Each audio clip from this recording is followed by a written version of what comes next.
Hello बच्चों, I hope कि आपको ये कोऑर्डिनेशन कंपाउंड का लेक्चर समझ में आ रहा होगा।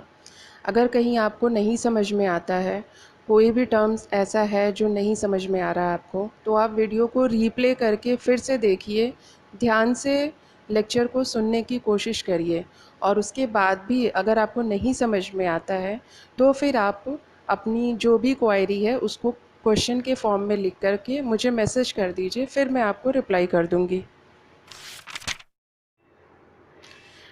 पिछले वीडियो में हम लोगों ने कोऑर्डिनेशन कंपाउंड्स के IUPAC नॉमेनक्लेचर को पढ़ा था।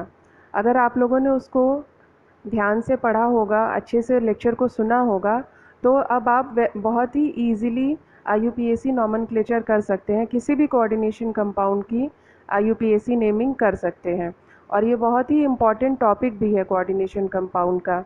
इससे क्वेश्चन ज़रूर ही पूछा जाता है। IUPAC नॉमेनक्लेचर से एक और तरह का क्वेश्चन पूछा जाता है। इसमें आपको IUPAC नेम दिया रहता है और उस IUPAC नेम को देख करके उसको फॉलो करके आपको कॉम्प्लेक्स कंपाउंड का फॉर्मूला लिखना रहता है। फर्स्ट एग्जांपल लेते हैं। यहाँ दिया है पोटेशियम हेक्सासाइनोफेरेट स्मॉल ब्रैकेट में 3। अब हमें इसके कॉम्प्लेक्स कंपाउंड का फॉर्मूला लिखना है। तो सबसे पहले IUPAC नॉमेनक्लेचर का फर्स्ट रूल याद करिए। उसमें क्या था? फर्स्ट रूल के अकॉर्डिंग सबसे पहले जब भी हम नेमिंग करते हैं तो नेमिंग करने के टाइम पर सबसे पहले केटायन को लिखते हैं। Cation means positively charged species को लिखते हैं। फिर हम एनायंस को लिखते हैं। Anions means negatively charged species को लिखते हैं। इसका मतलब पोटेशियम पहले लिखा है, इसका मीन्स ये है कि पोटेशियम जो है यहाँ पर केटायन है जिसको कि हम पहले लिखेंगे, इसलिए यहाँ पर पहले पोटेशियम लिखा हुआ है। और ये जो पूरा हेक्सासाइनोफेरेट है, ये पूरा का पूरा कॉम्प्लेक्स आयन है। अब इसमें भी हम देखेंगे कि ये जो फेरेट है, फेरेट क्या रिप्रेजेंट करता है कि इस कॉम्प्लेक्स आयन में आयरन प्रेजेंट है। फेरेट यही रिप्रेजेंट करता है कि इस पूरे कॉम्प्लेक्स आयन में आयरन प्रेजेंट है। और आयरन के साथ में क्या लिखा है? हेक्सासाइनो मीन्स आयरन जो सेंट्रल मेटल आयन है उसके साथ में 6 साइनाइड लिगेंड्स अटैच हैं। ये जो 6 साइनाइड लिगेंड्स अटैच हैं, हर साइनाइड लिगेंड -1 चार्ज को कैरी करता है। तो टोटल चार्ज कितना हो गया? टोटल नेगेटिव चार्ज इसमें कितना हुआ? -6। और आयरन की ऑक्सीडेशन यहाँ पर, ऑक्सीडेशन स्टेट यहाँ पर क्या है? वो है +3। तो -6 और +3 को जब हम सॉल्व करेंगे तो टोटल आएगा -3, यानी कि इस पूरे कॉम्प्लेक्स आयन का जो नेट चार्ज है वो -3 आएगा। तो क्रॉस ओवर मेथड, पिछले लेक्चर में हमने आपको बताया था क्रॉस ओवर मेथड, उसी मेथड से फिर हमें ये पता लगता है कि पोटेशियम के साथ में नीचे हमें 3 लिखना है। तो फाइनली इसका फॉर्मूला क्या आएगा? पोटेशियम हेक्सासाइनोफेरेट का पोटेशियम है तो पहले K लिखेंगे, हेक्सासाइनो है, फेरेट है तो पहले Fe लिखेंगे, हेक्सासाइनो है तो साइनाइड लिख करके ब्रैकेट में 6 लिखेंगे और +3 स्टेट है ऑक्सीडेशन स्टेट, तो उसको सॉल्व करेंगे जिससे कि 3 आया, वो हम पोटेशियम के साथ में लिखेंगे। सेकेंड एग्जाम्पल लेते हैं। सेकेंड एग्जाम्पल में है पोटेशियम हेक्सासाइनोफेरेट। इसके कॉम्प्लेक्स का फॉर्मूला लिखने के लिए सबसे पहले हम इसके सेंट्रल मेटल आयन को सर्च करेंगे। सेंट्रल मेटल आयन इसमें कौन सा है? फेरेट। फेरेट 2 फेरेट है, चूँकि कॉम्प्लेक्स आयन जो है वो नेगेटिव है, इसीलिए यहाँ पर सेंट्रल मेटल आयन का नाम फेरेट लिखा हुआ है। फेरेट रिप्रेजेंट करता है आयरन को। तो हम फॉर्मूले के लिए सबसे पहले Fe लिखेंगे, फिर Fe के बाद से हेक्सासाइनो मीन्स इसमें 6 साइनाइड लिगेंड्स प्रेजेंट हैं। तो हमारा कॉम्प्लेक्स आयन क्या हो गया? FeCN6। और कॉम्प्लेक्स आयन के पहले ही सबसे पहला नाम लिखा है पोटेशियम का, तो वहाँ इसलिए हम इसका पूरा फॉर्मूला जो लिखेंगे पूरे कॉम्प्लेक्स कंपाउंड का, वो लिखेंगे पोटेशियम फिर FeCN6। अब पोटेशियम के साथ में हमें 4 भी लिखना है, तो वो हम पहले कॉम्प्लेक्स आयन का टोटल चार्ज निकालेंगे और फिर चार्ज के बाद से क्रॉसओवर मेथड से 4 लिखेंगे। उसी तरह से थर्ड एग्जाम्पल है सोडियम हेक्साफ्लोरो एल्यूमिनेट। तो यहाँ पर सेंट्रल मेटल आयन है एल्यूमिनेट। एल्यूमिनेट के लिए हम एल्युमिनियम सेंट्रल मेटल आयन लिखेंगे, तो Al लिखा, हेक्सा फ्लोरो है तो F6 लिखा, और सबसे पहले सोडियम लिखा हुआ है तो इसका फॉर्मूला होगा Na3 बिग ब्रैकेट में AlF6 बिग ब्रैकेट क्लोज। बाकी सारे एग्जाम्पल्स के कॉम्प्लेक्स का फॉर्मूला आप लोग खुद से लिखने की प्रैक्टिस करिए। ये यहाँ देखिए, ऐसे ही क्वेश्चन पूछे जाते हैं बोर्ड एग्जाम में। Right the formula for the following coordination compounds. इसमें जितने भी ये एग्जाम्पल, जितने भी क्वेश्चन में पूछे गए हैं, इन सब का कोऑर्डिनेशन कंपाउंड का फॉर्मूला लिखना है। इसको भी आप लोग खुद से लिखने की प्रैक्टिस करेंगे। नेक्स्ट है होमोलेप्टिक एंड हेट्रोलेप्टिक कॉम्प्लेक्सेस। सबसे पहले हम लोग होमोलेप्टिक कॉम्प्लेक्सेस को देखेंगे। वो कॉम्प्लेक्सेस जिनमें सेंट्रल मेटल आयन से एक ही तरह के लिगेंड्स अटैच होते हैं उन्हें हम होमोलेप्टिक कॉम्प्लेक्सेस कहते हैं। होमो मीन्स सेम, सेम तरह के लिगेंड्स अगर अटैच होते हैं तो वो कॉम्प्लेक्सेस जो हैं वो होमोलेप्टिक कॉम्प्लेक्सेस कहलाते हैं। और यदि किसी सेंट्रल मेटल आयन से डिफरेंट टाइप्स ऑफ या फिर अलग अलग तरह के लिगेंड्स अगर अटैच होते हैं तो उनको हम हेट्रोलेप्टिक कॉम्प्लेक्सेस कहते हैं। हेट्रो मीन्स डिफरेंट तरह के लिगेंड्स अगर अटैच हैं तो। एग्जाम्पल में देखिए, फर्स्ट एग्जाम्पल जो है इसमें कोबाल्ट से 6 लिगेंड्स अटैच हैं, लेकिन 6 जितने भी लिगेंड्स हैं इसमें 6 वो सब के सब अमोनिया के लिगेंड्स हैं। जबकि सेकेंड एग्जाम्पल में देखिए, यहाँ पर भी कोबाल्ट से 6 लिगेंड्स अटैच हैं, लेकिन 4 लिगेंड्स जो हैं वो अमोनिया के हैं और 2 लिगेंड्स क्लोरीन के हैं। इसीलिए यहाँ पर इसको हम हेट्रोलेप्टिक कॉम्प्लेक्सेस की कैटेगरी में रखते हैं, क्योंकि यहाँ पर 2 अलग अलग तरह के लिगेंड्स हैं। जबकि फर्स्ट एग्जाम्पल में 6 जितने भी लिगेंड्स हैं, 6 के 6 जो है वो सभी अमोनिया के लिगेंड्स हैं। Isomerism in coordination compound. Isomerism भी कोऑर्डिनेशन कंपाउंड का एक बहुत ही इम्पॉर्टेंट टॉपिक है। यहाँ पर हम आपको थोड़ा सा ज़्यादा बताएंगे, जितना आपकी बुक में दिया हुआ है उससे थोड़ा सा ज़्यादा हम आपको बताएंगे, क्योंकि ये टॉपिक बोर्ड एग्ज़ाम के लिए तो इम्पॉर्टेंट है ही, कंपटीशन के भी पॉइंट ऑफ व्यू से बहुत ही इम्पॉर्टेंट टॉपिक है। इससे बहुत सारे मल्टीपल क्वेश्चंस पूछे जाते हैं कॉम्पिटिटिव एग्जामिनेशन में। आइसोमेरिज्म आप लोग हाई स्कूल से ही पढ़ते आ रहे हैं, और हाई स्कूल में आपने पढ़ा होगा कि आइसोमेरिज्म वो होती है जब कंपाउंड्स का फॉर्मूला तो सेम होता है लेकिन उनका स्ट्रक्चर डिफरेंट होता है। लेकिन ये जो है वो करेक्ट डेफिनेशन नहीं है। जो करेक्ट डेफिनेशन है वो ये है कि कंपाउंड्स का फॉर्मूला तो सेम होता है लेकिन उनके फिज़िकल और केमिकल प्रॉपर्टीज़ अलग होती है, उसे हम आइसोमेरिज्म कहते हैं। आइसोमेरिज्म 2 तरह की होती है, स्ट्रक्चरल आइसोमेरिज्म और स्टीरियो आइसोमेरिज्म। स्ट्रक्चरल आइसोमेरिज्म में कंपाउंड्स के मॉलिक्यूलर फार्मूला तो सेम होते हैं, लेकिन जब हम कंपाउंड का स्ट्रक्चर अपनी कॉपी के पेपर पे ड्रॉ करते हैं तब हमें दिखता है कि उसके स्ट्रक्चर जो है वो डिफरेंट है।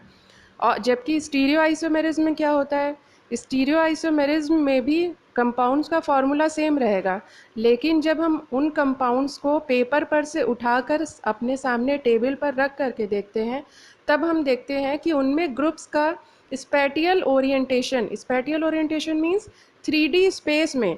मीन्स पहले क्या था, हम कंपाउंड का स्ट्रक्चर कॉपी पे ड्रॉ करते थे, लेकिन स्टीरियो आइसोमेरिज्म देखने के लिए हमें कंपाउंड को उठा करके अपने सामने टेबल पर रखना होगा।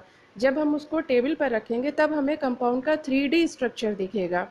तो जो ग्रुप्स उसमें अरेंज होते हैं उसको हम बोलते हैं स्पैटियल ओरिएंटेशन। कंपाउंड का स्पैटियल ओरिएंटेशन मीन्स उसके लिगेंड किस किस डायरेक्शन में जुड़े हुए हैं।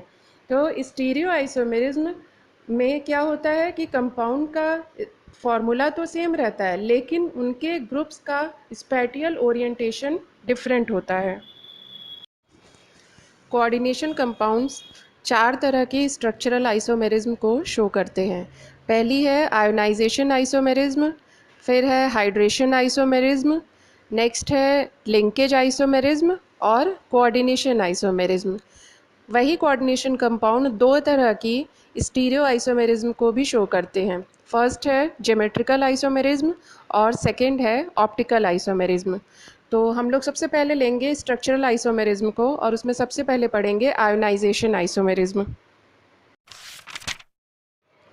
आयोनाइजेशन आइसोमेरिज्म में कंपाउंड्स के ग्रुप्स की पोजीशन कोऑर्डिनेशन स्फीयर के अंदर और बाहर डिफरेंट होती है।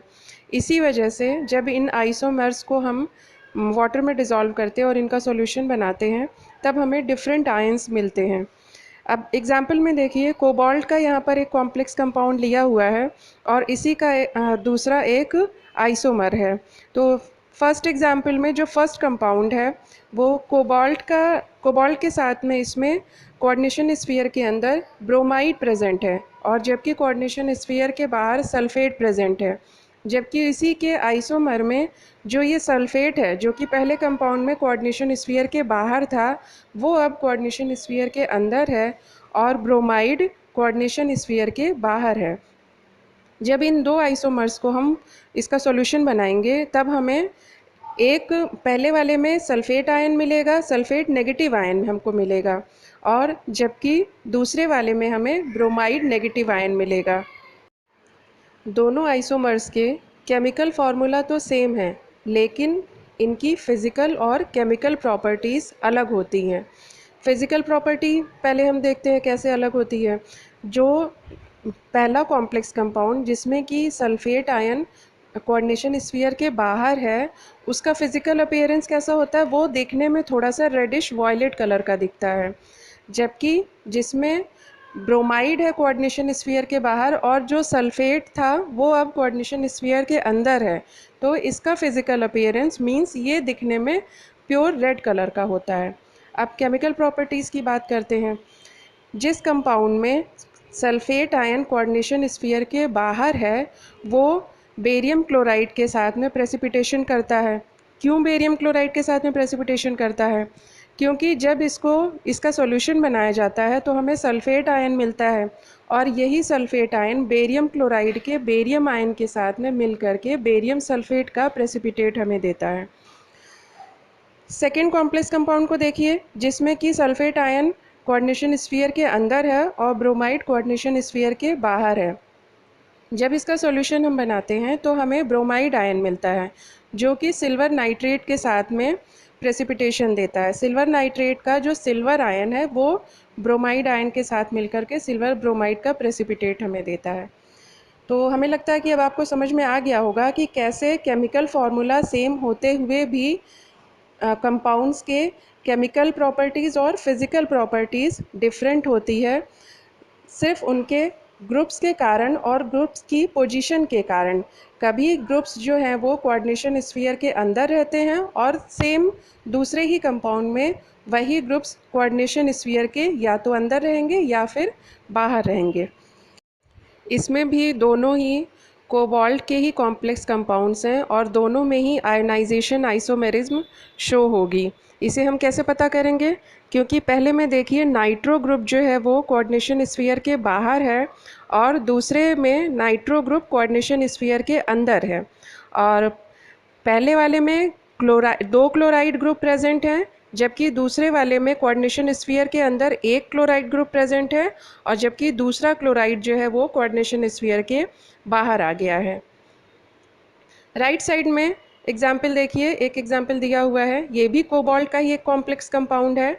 इसमें देखिए इसके दो आइसोमर्स यहाँ पर लिखे हुए हैं। पहले आइसोमर में ब्रोमाइड जो कि ग्रीन कलर से दिया हुआ है, जब ये कोऑर्डिनेशन स्फीयर के बाहर आ जाता है और क्लोराइड जो कि ब्लू कलर का दिया हुआ है ये कोऑर्डिनेशन स्फीयर के अंदर आ जाता है तो दूसरा आइसोमर बन जाता है। और ये दोनों ही आइसोमर्स के केमिकल फार्मूला सेम होंगे लेकिन इनकी फिज़िकल और केमिकल प्रॉपर्टीज़ डिफरेंट होगी। अब हमें लगता है कि आप समझ गए होंगे कि अगर आपको कोई भी एग्जाम्पल दे दिया जाए तो आप उन एग्जाम्पल में से आयोनाइजेशन आइसोमर्स को सॉर्ट आउट कर लेंगे।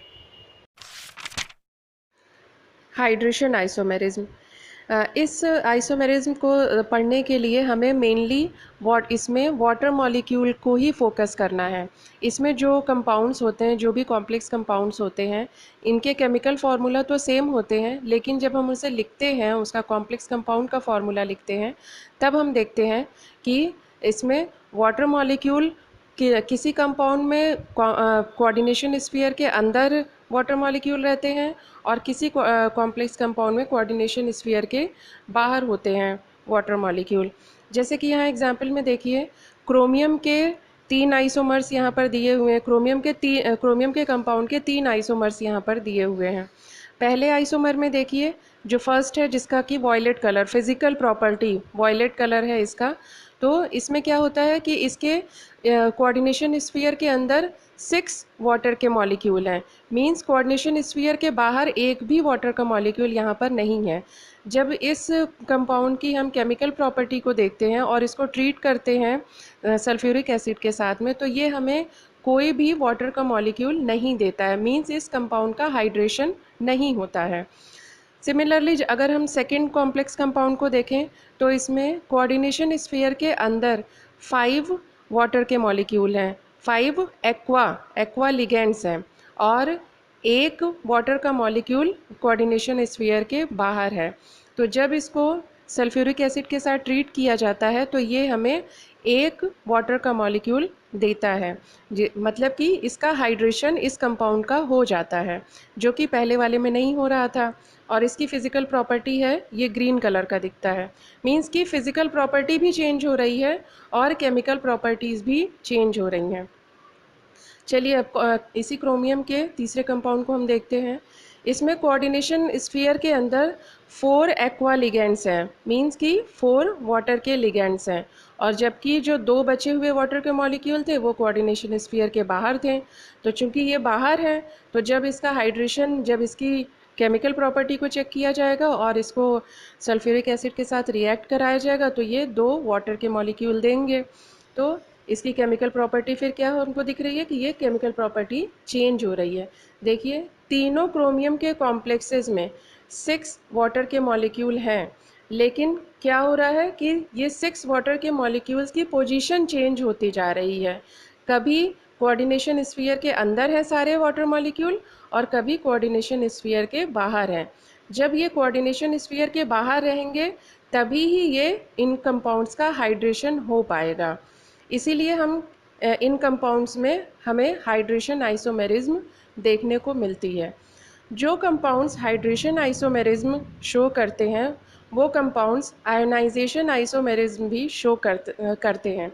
ऐसा नहीं है कि कोई कॉम्प्लेक्स कंपाउंड है तो वो केवल एक ही तरह की आइसोमेरिज्म को शो करेगा, वो एक से ज़्यादा भी आइसोमेरिज्म को शो कर सकता है।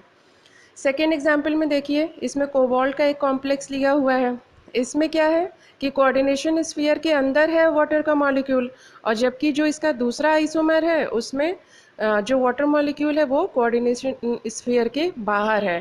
तो जब पहले वाले का हम हाइड्रेशन करेंगे तो उसमें हमें कोई भी वाटर का मॉलिक्यूल नहीं मिलेगा, जबकि जो दूसरा है कॉम्प्लेक्स, उसमें हमें उसको जब हम ट्रीट कराएंगे वाटर के साथ में, सल्फ्यूरिक एसिड के साथ में, तब हमें इसमें वाटर का मॉलिक्यूल मिलेगा। मींस इसका हाइड्रेशन होगा।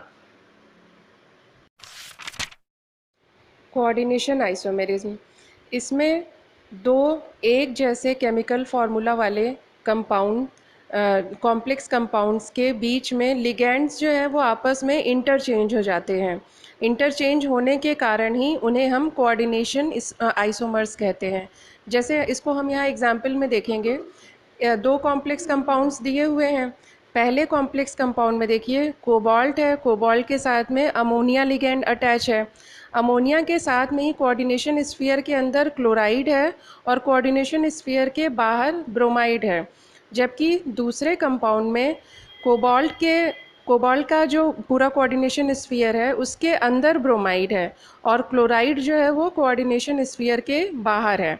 अब चूंकि दोनों का केमिकल फार्मूला तो सेम होगा, लेकिन इनकी क्या होगी, फिजिकल और केमिकल प्रॉपर्टीज़ डिफरेंट होगी। तो यहाँ पर हम इसकी केमिकल प्रॉपर्टी को देखेंगे। पहले कंपाउंड को जब हम इसका सॉल्यूशन बनाते हैं तो चूंकि इसमें ब्रोमाइड कोऑर्डिनेशन स्फीयर के बाहर है तो ये अपने सॉल्यूशन में हमें ब्रोमाइड आयन देगा, और दूसरा वाला जो कॉम्प्लेक्स है ये इसमें क्लोराइड जो है वो कोऑर्डिनेशन स्फीयर के बाहर है तो ये अपने सॉल्यूशन में क्लोराइड आयन देगा। तो सिंपली हम ऐसे कह सकते हैं कि कोऑर्डिनेशन आइसोमर्स वो आइसोमर्स होते हैं जिनमें कि composition of complex ion vary करता है। मींस कि जो कॉम्प्लेक्स आयन है वो जिन जिन लिगेंड से बना है बस वही आपस में वैरी करता है, वही आपस में थोड़ा सा चेंज होते हैं। लिंकेज आइसोमर्स, ये बहुत ही सिंपल आइसोमेरिज्म है। लिंकेज आइसोमेरिज्म उन कंपाउंड्स में होती है जिनमें कि एम्बीडेंटेट लिगेंड्स पाए जाते हैं। एम्बीडेंटेट लिगेंड्स अभी आप लोगों ने देखा था, एम्बीडेंटेट लिगेंड्स क्या होते हैं, जिनमें कि दो एटम्स होते हैं जो कि सेंट्रल मेटल आयन के साथ में अटैच हो सकते हैं, कोऑर्डिनेट बॉन्डिंग कर सकते हैं। एक बार में इसका एक एटम सेंट्रल मेटल एटम के साथ में बॉन्डिंग करता है और दूसरे कंपाउंड में दूसरा एटम सेंट्रल मेटल एटम के साथ में, सेंट्रल मेटल आयन के साथ में कोऑर्डिनेट बॉन्डिंग करता है। अब यहाँ पर एग्जाम्पल देखिए, ध्यान से समझने की कोशिश करिएगा। कोबाल्ट के दो कॉम्प्लेक्स कंपाउंड्स लिए हुए हैं, दोनों में ही नाइट्रो जो कि एक एम्बीडेंटेट लिगेंड है। एक में नाइट्रो का जो ऑक्सीजन है वो कोबाल्ट के साथ में बॉन्डिंग कर रहा है और दूसरे कंपाउंड में नाइट्रो का जो नाइट्रोजन है वो कोबाल्ट के साथ में कोऑर्डिनेट बॉन्डिंग कर रहा है। इसीलिए दोनों ही कॉम्प्लेक्स कंपाउंड अलग हो जाते हैं और दोनों की फिज़िकल प्रॉपर्टी भी अलग हो जाती है। यहाँ इमेज में देखिए, इमेज में एक कॉम्प्लेक्स कंपाउंड का कलर दूसरा है और दूसरे कॉम्प्लेक्स कंपाउंड का कलर थोड़ा सा उससे डार्क है। तभी हम कहते हैं ना कि केमिकल फार्मूला तो सेम होगा लेकिन उसकी फ़िज़िकल और केमिकल प्रॉपर्टी डिफरेंट हो जाएगी। फ़िज़िकल प्रॉपर्टी यहाँ पर आपको सामने ही दिख रही है। यहाँ ये क्वेश्चन हमने आप लोगों के लिए दिया है, इसे आप लोग सॉल्व करिएगा और इसका आंसर हमें बताइएगा। नेक्स्ट है स्टीरियो आइसोमेरिज्म। अभी तक हम लोग स्ट्रक्चरल आइसोमेरिज्म को पढ़ रहे थे। उसमें क्या था, मॉलिक्यूलर फार्मूला तो सेम होता है कंपाउंड्स का लेकिन उनका जो स्ट्रक्चर होता है, स्ट्रक्चरल फार्मूला, वो डिफरेंट होता है। लेकिन स्टीरियो आइसोमेरिज्म में क्या होता है, यहाँ पर दो कंपाउंड्स के मॉलिक्यूलर फार्मूला भी सेम होते हैं और उनका जो स्ट्रक्चरल फार्मूला होता है वो भी सेम होता है। बस फिर दोनों में डिफरेंस क्या होता है, दोनों में डिफरेंस ये होता है कि जब दोनों कंपाउंड्स को हम उठा करके टेबल पर रखते हैं, मींस कि 3D स्पेस में रखते हैं, तब हम देखते हैं कि उनके मॉलिक्यूलर फार्मूला तो सेम थे ही, स्ट्रक्चरल फार्मूला भी सेम थे, लेकिन 3D स्पेस में जब हम उसको रखते हैं तब हम ये देखते हैं कि उनके ग्रुप्स का जो ओरिएंटेशन है, ओरिएंटेशन मींस उनके ग्रुप्स जो हैं वो किस डायरेक्शन में प्रेजेंट हैं। तो यही हमें स्टीरियो आइसोमेरिज्म में पढ़नी है। स्टीरियो आइसोमेरिज्म भी अभी जैसे कि आपने फ्लो चार्ट में पीछे देखा था, ये भी दो तरह की होती है। एक होती है ज्योमेट्रिकल आइसोमेरिज्म और दूसरी होती है ऑप्टिकल आइसोमेरिज्म। तो पहले हम लोग लेंगे ज्योमेट्रिकल आइसोमेरिज्म को। ज्योमेट्रिकल आइसोमेरिज्म में हम लोगों को तीन तरह के शेप्स को पढ़ना है। पहला है स्क्वायर प्लेनर, दूसरा है टेट्राहेड्रल और तीसरा है ऑक्टाहेड्रल। स्क्वायर प्लेनर और टेट्राहेड्रल उन कॉम्प्लेक्सेस में देखा जाता है जिनका कि कोऑर्डिनेशन नंबर 4 होता है, और जिन कॉम्प्लेक्स आयन का या जिन कॉम्प्लेक्स कोऑर्डिनेशन कंपाउंड्स का में सेंट्रल मेटल आयन का कोऑर्डिनेशन नंबर 6 होता है, उनमें ऑक्टाहेड्रल ज्योमेट्री पाई जाती है। पहले हम लोग पढ़ेंगे कोऑर्डिनेशन नंबर 4 वाले कॉम्प्लेक्स कंपाउंड्स के बारे में। कोऑर्डिनेशन नंबर 4 वाले कॉम्प्लेक्स आयन दो तरह की ज्योमेट्री शो करते हैं, जैसा कि अभी हम लोगों ने देखा है, टेट्राहेड्रल और स्क्वायर प्लेनर। तो जिन कंपाउंड्स में टेट्राहेड्रल ज्योमेट्री पाई जाती है वो कंपाउंड्स ज्योमेट्रिकल आइसोमेरिज्म को शो नहीं करते हैं। क्यों? क्योंकि अभी हमने आपको बताया कि कंपाउंड का ओरिएंटेशन डिफरेंट होना चाहिए। मॉलिक्यूलर फार्मूला तो सेम होता है और स्ट्रक्चरल फार्मूला भी सेम होता है, लेकिन कंपाउंड्स के बीच में उनका जो ओरिएंटेशन है वो डिफरेंट होना चाहिए। लेकिन जो टेट्राहेड्रल कॉम्प्लेक्सेस होते हैं उनमें ऐसा नहीं होता है, क्योंकि टेट्राहेड्रल कॉम्प्लेक्सेस में बॉन्ड्स के बीच का जो एंगल होता है वो चारों तरफ से 100 एंड 9.8, हर बॉन्ड एंगल इतना ही होता है 109.8, जो कि हर तरफ से इक्वल ही होता है। तो अगर हम ग्रुप्स को इंटरचेंज भी करेंगे तो हर ग्रुप्स के बीच में जो बॉन्ड एंगल है वो मेंटेन रहेगा। इसलिए टेट्राहेड्रल कॉम्प्लेक्सेस जो हैं वो ज्योमेट्रिकल आइसोमेरिज्म को शो नहीं करते हैं। अब स्क्वायर प्लेनर कॉम्प्लेक्सेस को देखते हैं। पहले ये समझिए कि स्क्वायर प्लेनर शेप कैसा होता है। जैसे मान लीजिए आप अपने पेपर पे ड्रॉ करिए, एक स्क्वायर को ड्रॉ करिए और स्क्वायर के बीच में एकदम जस्ट बीच में आप एक सेंटर मेटल आयन को लिख दीजिए और उसके चारों को जो उसके कॉर्नर्स हैं उन कॉर्नर्स पर लिगेंड्स को प्लेस कर दीजिए और फिर मेटल से लिगेंड के बीच में बॉन्ड बना दीजिए। तो ऐसे ही स्क्वायर प्लेनर कॉम्प्लेक्सेस का फॉर्मेशन होता है। अब हम यहाँ पर एक एग्जाम्पल लेंगे। जैसे यहाँ देखिए प्लैटिनम का कॉम्प्लेक्स कंपाउंड लिया हुआ है, तो ये प्लैटिनम का कॉम्प्लेक्स कंपाउंड जो है स्क्वायर प्लेनर ज्योमेट्री को शो कर रहा है। अब इसमें क्या, इसके दो आइसोमर दिए हुए हैं। पहले में जो इसके दो अमोनिया लिगेंड्स हैं उनके बीच का बॉन्ड एंगल 90 डिग्री है और इसके दो क्लोराइड्स के बीच में बॉन्ड एंगल भी 90 डिग्री है। जबकि इसी का जो दूसरा आइसोमर है यहाँ पर बॉन्ड एंगल चेंज हो जा रहा है। देखिए ओरिएंटेशन चेंज हो रहा है। पहले वाले में दोनों अमोनिया लिगेंड पास पास में थे और दोनों क्लोराइड लिगेंड्स भी पास में थे, लेकिन जो दूसरा आइसोमर है उसमें देखिए दोनों अमोनिया लिगेंड्स जो हैं इन दोनों के बीच का जो बॉन्ड एंगल है अब ये 180 डिग्री हो गया है, जो कि पहले वाले में 90 डिग्री था। और सिमिलरली जो दोनों क्लोराइड लिगेंड्स हैं इनके बीच का भी बॉन्ड एंगल 180 डिग्री हो गया है। तो देखिए दोनों का ओरिएंटेशन चेंज हो रहा है। तो इसलिए ये कंपाउंड जो है वो स्क्वायर प्लेनर कंपाउंड है और ये कंपाउंड ज्योमेट्रिकल आइसोमेरिज्म को शो करेगा। ज्योमेट्रिकल आइसोमेरिज्म में हम लोग सिस और ट्रांस कॉम्प्लेक्स कंपाउंड को भी देखते हैं। तो सबसे पहले देखते हैं कि सिस क्या होता है और ट्रांस क्या होता है। सिस कॉम्प्लेक्सेस जो कॉम्प्लेक्स कंपाउंड्स होते हैं उनमें क्या होता है कि जो सेम लिगेंड्स होते हैं, जो एक ही जैसे लिगेंड्स होते हैं, वो कोऑर्डिनेशन कंपाउंड के सेम साइड में ही अटैच होते हैं। या फिर उसको हम दूसरी भाषा में कह सकते हैं कि जो दो सेम लिगेंड्स होते हैं वो सेंट्रल मेटल आयन के साथ में 90 डिग्री का एंगल बनाते हैं और वो सिस कॉम्प्लेक्स कंपाउंड होते हैं। और जो ट्रांस कॉम्प्लेक्स कंपाउंड होते हैं उनमें दो सेम लिगेंड्स एकदम अपोजिट डायरेक्शन में प्लेस होते हैं और दूसरी भाषा में इसको कह सकते हैं कि उनके बीच का जो बॉन्ड एंगल होता है, मींस कि ये जो दोनों अपोजिट साइड में प्रेजेंट होते हैं ये सेंट्रल मेटल आयन के साथ में जो बॉन्डिंग करते हैं, अगर हम उसके बीच का बॉन्ड एंगल देखें तो वो 180 डिग्री आता है। इसे हम यहाँ एक एग्जाम्पल से समझते हैं। यहाँ देखिए प्लैटिनम का एक कॉम्प्लेक्स कंपाउंड दिया हुआ है। प्लैटिनम जो कि सेंट्रल मेटल आयन है यहाँ पर, और इसके साथ में दो पिरिडीन लिगेंड्स अटैच हैं। एक अमोनिया का लिगेंड है और एक क्लोराइड का लिगेंड है। मतलब इसमें कि दो सेम लिगेंड्स हैं वो पिरिडीन हैं। तो इन्हीं के बेसिस पर इसके आइसोमर्स को हम डिफरेंशिएट करेंगे सिस और ट्रांस में। अब देखिए प्लैटिनम के साथ में चारों जो है वो स्क्वायर प्लेनर ज्योमेट्री को बना रहे हैं। तो प्लैटिनम के साथ में पिरिडीन जो है वो 90 डिग्री, दोनों पिरिडीन मिल करके 90 डिग्री का बॉन्ड एंगल बना रहे हैं। या फिर हम ऐसा कह सकते हैं कि दोनों पिरिडीन जो हैं वो एक साइड सेम साइड में ही प्रेजेंट है।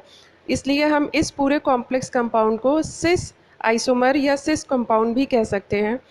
जबकि जो दूसरा कंपाउंड है उसमें देखिए दोनों पिरिडीन्स जो हैं वो जस्ट अपोजिट कॉर्नर्स पर प्रेजेंट हैं और इनके बीच का जो बॉन्ड एंगल बनेगा वो 180 डिग्री बनेगा। इसलिए इसको हम ट्रांस आइसोमर या ट्रांस कॉम्प्लेक्स कंपाउंड भी कह सकते हैं। जो अगला केस है स्क्वायर प्लेनर कंपाउंड्स का, उनमें सेंट्रल मेटल आयन से चार जो लिगेंड्स अटैच होते हैं वो चारों के चारों डिफरेंट होते हैं। तो इस तरह के कंपाउंड्स के 3 आइसोमर्स हम लिख सकते हैं। उसको लिखने का तरीका क्या है कि किसी भी एक लिगेंड की पोजीशन को हमें फिक्स कर देना है और उसके साथ में उसके रिस्पेक्ट में बाकी के जो लिगेंड्स हैं उनकी पोजीशन को हमको चेंज करते हुए जाना है। तो जब हम उस मेथड को फॉलो करेंगे तो हमें 3 आइसोमर्स मिल जाते हैं। अब देखिए जैसे एग्जाम्पल में क्या है कि प्लैटिनम के साथ में 4 डिफरेंट लिगेंड्स अटैच हैं। तो यहाँ पर हमने क्या किया है कि पिरिडीन की पोजीशन को फिक्स कर दिया है। तीनों आइसोमर में देखिए पिरिडीन जो कि रेड कलर से लिखा हुआ है PY, वो तीनों आइसोमर्स में उसकी पोजीशन फिक्स है और बाकी के लिगेंड्स की पोजीशन को हम चेंज करते गए हैं। तो इस प्रोसेस को करने से हमको 3 आइसोमर्स इसमें मिल जाते हैं। अब हम एक ऐसा स्क्वायर प्लेनर कंपाउंड देखेंगे जिसमें कि 2 बाइडेंटेट लिगेंड्स प्रेजेंट हैं। इसमें अब हम सिस और ट्रांस कैसे पता करेंगे? जब दोनों बाइडेंटेट लिगेंड्स का ओरिएंटेशन सेम होता है सेंट्रल मेटल आयन के साथ में बॉन्डिंग करने के टाइम, तब वो कॉम्प्लेक्स कंपाउंड सिस कंपाउंड कहलाता है। और जब किसी एक लिगेंड का ओरिएंटेशन चेंज हो जाता है तब वो ट्रांस कंपाउंड कहलाता है। जैसे यहाँ एग्जाम्पल में देखिए, प्लेटिनम के साथ में 2 ग्लाइसिनो लिगेंड्स जुड़े हुए हैं जो कि अगेन एक बाइडेंटेट लिगेंड है। अब देखिए सिस आइसोमर में दोनों लिगेंड्स का ओरिएंटेशन सेम है, जबकि ट्रांस में ध्यान से देखिए ट्रांस आइसोमर में ओरिएंटेशन डिफरेंट हो रहा है। ट्रांस आइसोमर में राइट साइड में देखिए इसका जो नाइट्रोजन है वो अब नीचे आ गया है और ऑक्सीजन जो है वो ऊपर चला गया है। ऑक्टाहेड्रल कॉम्प्लेक्सेस, जिन कंपाउंड्स में कोऑर्डिनेशन नंबर 6 होता है उनमें ऑक्टाहेड्रल ज्योमेट्री पाई जाती है और ऐसे कंपाउंड्स को ऑक्टाहेड्रल कॉम्प्लेक्सेस कहते हैं। जैसे मान लीजिए सेंटर में M एटम रख लीजिए और उससे 6 लिगेंड्स अटैच रहेंगे। इस तरह के जो लिगेंड्स इस तरह के जो कंपाउंड्स होते हैं उनको हम ऑक्टाहेड्रल कंपाउंड्स कहते हैं। अब आइए हम लोग देखते हैं इसकी ज्योमेट्रिकल आइसोमेरिज्म को।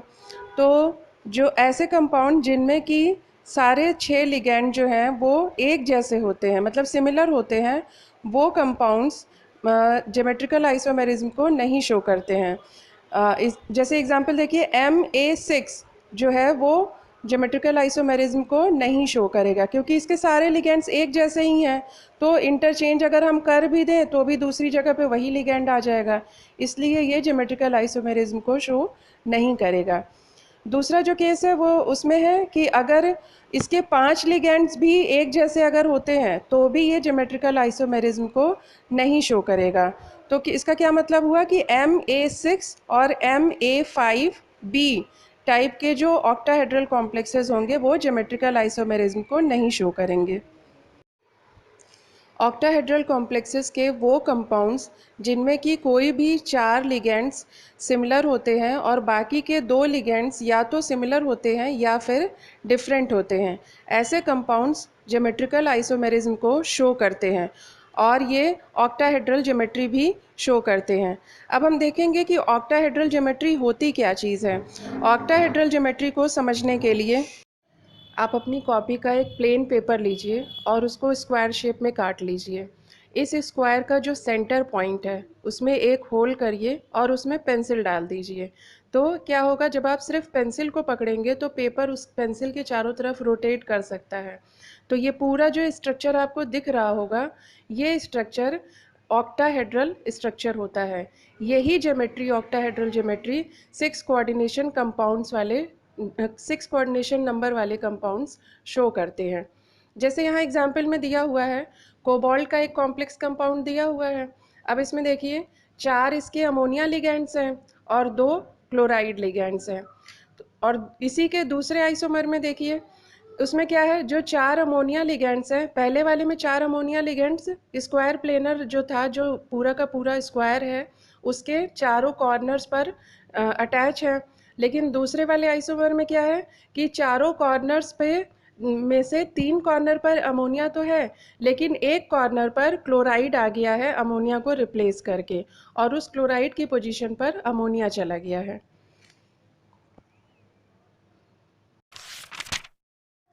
उस एग्जाम्पल को हम देखिए जूम करके देखेंगे। इसमें देखिए, इसमें थोड़ा क्लियरली दिख रहा है, जो चारों कॉर्नर्स हैं उन चारों कॉर्नर्स पर अमोनिया प्लेस्ड है और जो ऊपर और नीचे के बॉन्ड्स हैं उस पर क्लोराइड प्रेजेंट है। जबकि जो दूसरा आइसोमर है उसमें अमोनिया और क्लोराइड ने अपनी पोजीशन को इंटरचेंज कर लिया है। ऑक्टाहेड्रल कॉम्प्लेक्सेस में भी हम लोग सिस और ट्रांस को डिफरेंशिएट कर सकते हैं। देखिए कैसे डिफ्रेंशिएट करेंगे। यहाँ पर हमने एक एग्जाम्पल लिया हुआ है कोबाल्ट के कॉम्प्लेक्स का। देखिए इसमें जो पूरा ऑक्टाहेड्रल कॉम्प्लेक्स बना हुआ है, इसके 4 पोजीशन पर अमोनिया है और 2 इसके क्लोराइड लिगेंड्स प्रेजेंट हैं। जो ब्लू कलर की बॉल्स हैं वो अमोनिया के लिगेंड्स को शो कर रहे हैं और जो ग्रीन कलर की बॉल्स हैं वो क्लोराइड के लिगेंड्स को शो कर रहे हैं। अब देखिए स्क्वायर के चारों कॉर्नर्स पर 2 अमोनिया है और 2 क्लोराइड है। तो दोनों क्लोराइड जो है वो दोनों सेम साइड में है। दोनों क्लोराइड के बीच का बॉन्ड एंगल देखिए 90 डिग्री का शो हो रहा है। तो ये सिस आइसोमर होगा। जो दूसरा वाला है आइसोमर, उसमें देखिए जो चारों कॉर्नर्स हैं, चारों कॉर्नर्स पर 2 अमोनिया और 2 क्लोराइड इसमें भी प्रेजेंट हैं। लेकिन अब इसमें ध्यान से देखिए, जो 2 क्लोराइड हैं, जो 2 ग्रीन बॉल्स हैं वो जस्ट अपोजिट कॉर्नर्स पर हैं और 2 अमोनिया भी अपोजिट कॉर्नर्स पर हैं। तो हम तो चूंकि क्लोराइड को लेकर के चल रहे हैं, उसी के रेस्पेक्ट में हमें सिस और ट्रांस को यहाँ पे डिफाइन करना है। तो इसमें देखिए जो 2 क्लोराइड्स हैं वो जस्ट अपोजिट डायरेक्शन में है और उनके बीच का बॉन्ड एंगल 180 डिग्री है, इसलिए इसे हम ट्रांस आइसोमर कह सकते हैं।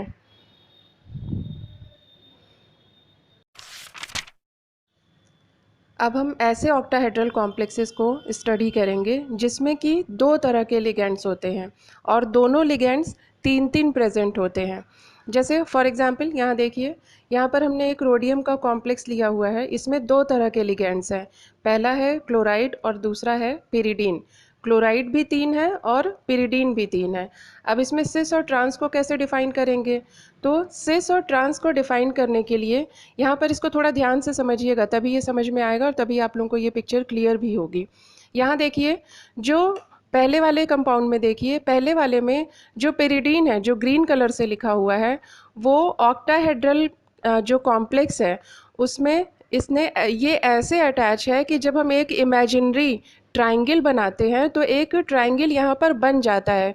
जैसे देखिए पहले वाले कंपाउंड में एक ट्रायंगल इसमें बना हुआ आपको दिख भी रहा होगा। पिरिडीन है, जो स्क्वायर है उस पे 2 पिरिडीन है और जो एक नीचे वाला बॉन्ड है उस पर भी एक पिरिडीन है। उसी तरह से जो इसका जो दूसरा वाला लिगैंड है, जो क्लोराइड है, वो भी इस तरह से प्लेस्ड है कि एक हम इमेजिनरी ट्रायंगल को बना सकते हैं। तो जब इस ऐसे कॉम्प्लेक्स कंपाउंड में जिसमें कि एक इमेजिनरी ट्रायंगल बन सकता है, ऐसे कंपाउंड्स को हम सिस कंपाउंड कहते हैं। और उसी के जस्ट अपोजिट हम देख लें कि जो ये पिरिडीन ग्रुप्स हैं, ये अब क्या हुआ कि ये तीनों के तीनों जो है वो स्क्वायर के कॉर्नर्स पर आकर के अटैच हो गए हैं। तो यहाँ पर ट्रायंगल का फॉर्मेशन नहीं हो पा रहा है। तो ऐसे कंपाउंड्स को हम ट्रांस कंपाउंड कहेंगे। सिस कंपाउंड को हम फेशियल कंपाउंड्स भी कहते हैं और ट्रांस कंपाउंड को मेरिडियोनल कंपाउंड्स भी कहते हैं। जिन ऑक्टाहेड्रल कॉम्प्लेक्सेस में 2 बाइडेंटेट लिगेंड्स होते हैं, उनमें भी हम सिस और ट्रांस को डिफरेंशिएट कर सकते हैं। इसमें भी सेम वैसे ही हम लोग डिफरेंशिएट करते हैं जैसा कि स्क्वायर प्लेनर कंपाउंड्स में डिफरेंशिएट करते थे हम लोग। यहाँ पर देखिए बाइडेंटेट लिगेंड है। अगर बाइडेंटेट लिगेंड सेम साइड में प्रेजेंट होगा तो हम उस आइसोमर को सिस आइसोमर कह देंगे, और जिसमें बाइडेंटेट लिगेंड्स जो हैं वो अपोजिट डायरेक्शन में प्रेजेंट होंगे उन्हें हम ट्रांस आइसोमर कहेंगे। यहाँ एग्जाम्पल में देखिए कोबाल्ट का एक कॉम्प्लेक्स कंपाउंड है, इसमें एथिलीन डाईअमीन बाइडेंटेट लिगेंड प्रेजेंट है। तो पहले वाले में देखिए, पहले में ईएन लिगेंड जो है, जो कि बाइडेंटेट लिगेंड है, वो सेम साइड में प्रेजेंट है, इसीलिए यहाँ पर सिस लिखा हुआ है। और दूसरे वाले में देखिए उसमें ईएन जो है वो अपोजिट कॉर्नर्स पर है, अपोजिट साइड में है। यहाँ देखने में तो कॉर्नर्स लग रहा है बट एक्चुअल में अगर आप इसका ऑक्टाहेड्रल स्ट्रक्चर को अगर विजुलाइज करिए तो उसमें देखने में समझ में आता है कि ये दोनों एकदम अपोजिट डायरेक्शन में होते हैं, जस्ट इनमें 180 डिग्री का एंगल बनता है, इसीलिए इसको हम ट्रांस कहते हैं। सेकेंड एग्जाम्पल में भी देखिए जिसमें कि एथिलीन डाईअमीन बाइडेंटेट लिगेंड तो है ही, लेकिन जो बाकी के 2 लिगेंड्स हैं वो डिफरेंट हैं। लेकिन हमें सिस और ट्रांस डिफाइन करने के लिए हम जो सिमिलर लिगेंड्स हैं उनको लेकर के चलेंगे।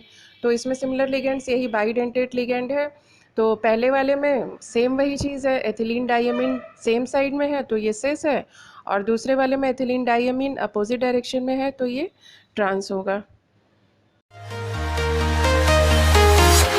I'm walking alone, the streets are empty. The only thing I can see is my own silhouette. I'm getting stronger, step by step. The clock is ticking, but there's no time for regrets. I've been flying from town to town, from London to Taiwan. I've been